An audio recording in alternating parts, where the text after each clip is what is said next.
एक दफा उंगली के इशारे से अबू लहब ने कहा था नबी पाक को आपका हाथ टूट जाए, अल्लाह ने फरमाया तब्बत यदा अबी लहबिन व तब, तू कहता है मेरे नबी का हाथ टूट जाए तेरे दोनों टूट जाएंगे। और सुनो अबू लहब का हाल क्या हो। अबू लहब का माना है अबू लहब शोलों का बाप, लहब शोलों वाला। क्या मतलब? अबू लहब इतना हसीनो जमील था कि उसके जो रुखसार थे शोलों की तरह चमका करते, इतना खूबसूरत था, लाल सुर्ख रंग था, खूबसूरत आदमी।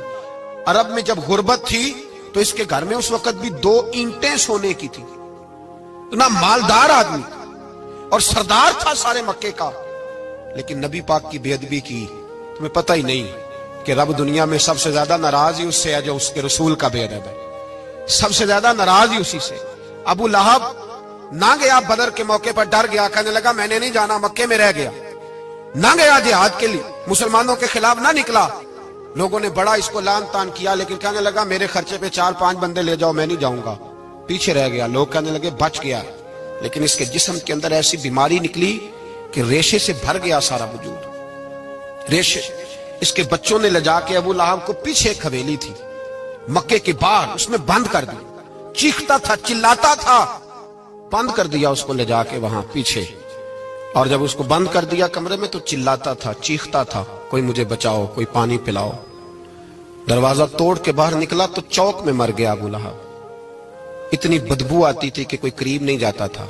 चौक में लाश पड़ी थी। यह है मैयत किसी बेअदब की, मुंह दिखाने के काबिल नहीं।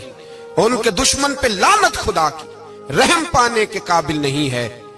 चौक में लाश पड़ी है, तब्बत यदा अबी लहबिन व तब, चौक में पड़ी हुई है, कोई करीब नहीं जाता। उसके बेटों से लोग जाके कहने लगे तुम्हारा बाप था, शर्म करो।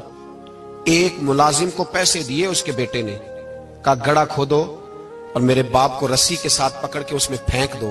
एक गड़ा खोदा मक्के की गली में और रस्सी के साथ पकड़कर, रस्सी के साथ बांध कर उसकी टांग को घसीट कर उस गड़े में डाल दिया, ऊपर से मिट्टी डाल दी, बदबू का वो ढेर बंद कर दिया। अबू लहब मक्के का सरदार था, पर जाने कहां मरदूद दफन है। लेकिन मियानी साहब के कब्रिस्तान में जाओ, मियानी साहब के कब्रिस्तान में वो इल्मुद्दीन जिसे अपना नाम भी नहीं लिखना आता था, हजारों लोग रोजाना उसकी कब्र पे खड़े होते हैं और रसूलुल्लाह की नाते सुनाते हैं।